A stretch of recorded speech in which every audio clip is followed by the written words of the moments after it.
Thank you so much, Emily. So you probably recognise that question from somewhere. So in 1984, the singing sensation Tina Turner released a song called "What's Love Got to Do with It." Now, the point of her song was to show that no strings attached sex is the best way to protect your heart from it being broken. Now, whether her idea is actually true is another conversation for another time, but I'd like to use her song lyrics to pose another question relevant to what we're looking at today. So in our current crisis of racial tensions, what's God got to do with it?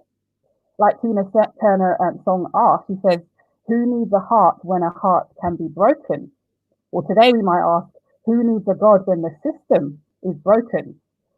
Why is God relevant to any conversation about racial injustice? So, according to the Pew Research Center, approximately 79% of African Americans, this is a 2018 study, 79% of African Americans identified themselves as Christians. But how and why does this matter if their belief in God hasn't prevented them from suffering because of racial injustice? In fact, it was Aries Spears. He's a stand-up comedian and an actor, an African-American stand-up comedian. He questioned quite recently God's existence in the face of prolonged Black suffering.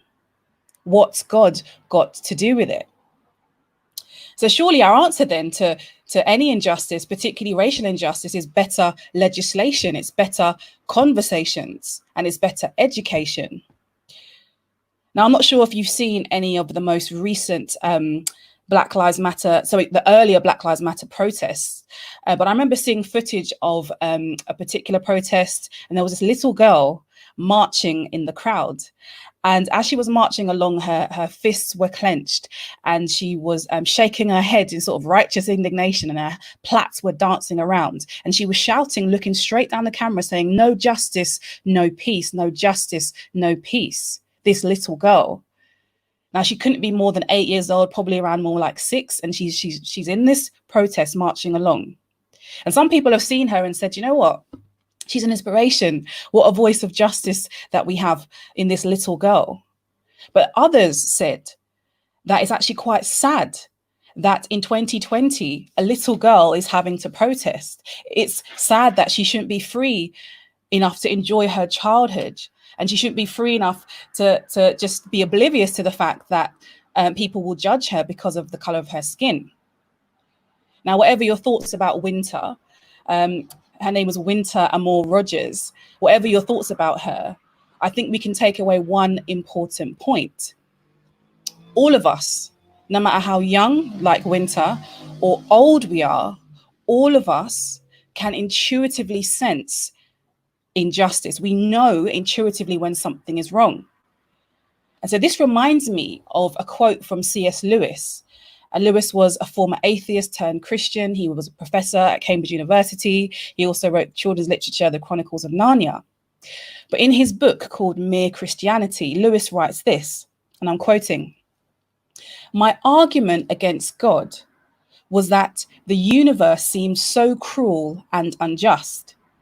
But how had I got this idea of just and unjust? A man does not call a line crooked unless he has some idea of a straight line.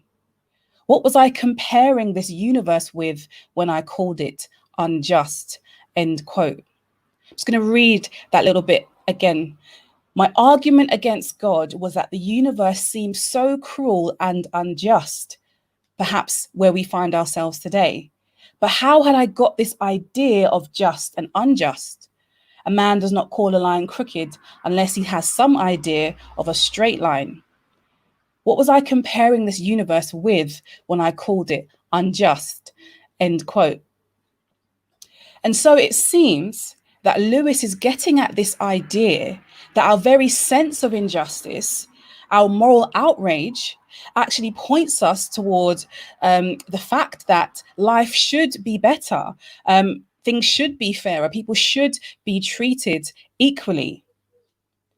But if the world we love and we know today is simply the product of random cosmic activity, which doesn't have any agency or moral codes, from where do we get our sense of what is good and evil? If there is no God, where does our sense of moral absolutes, as Damilola was saying, where does that come from? So let me be clear though, I'm not for 1 minute saying that people who aren't Christians, people who are spiritual but not religious and they don't conform to organized religion, I'm not saying that agnostics or atheists, I'm not saying that other people who are not religious cannot be capable of doing good. That's not what I'm saying. In fact, the height of the coronavirus showed us just people from all walks of life came together to support each other, and we were just showing each other acts of kindness. What I am saying is that it is more likely for us to know and understand morality in a universe where God exists, where a personal, loving, intelligent, all-knowing and all-powerful agent within himself sets the agenda for morality, not the unguided ambitions of selfish genes. And you don't have to believe in such a God to know objective moral truths, but it seems that such a God would need to exist in order for moral absolutes to exist. A universe in which God exists seems to explain more clearly, seems to be a better explanation for why we know and understand morality. So back to our question, what's God got to do with it? Well, as a Black woman, I have experienced firsthand the pain of racial discrimination. But in the face of this suffering, in the face of my anger that arises from that, in the face of my pain, I'm actually drawn to turn my face toward God. And it's in him that I ground my value and my dignity, because I'm made, as Damilola said, I'm made in his image. And it's in God and in his justice that my moral outrage is best explained. It's because of him that I have the strength to speak up and to speak out just like I'm doing now. It's because of God that I have the strength to do that, to speak out against injustice and to think about ways to make a difference, a positive difference in the world. So what's God got to do with it? Well, I would say quite a lot. Thank you for listening.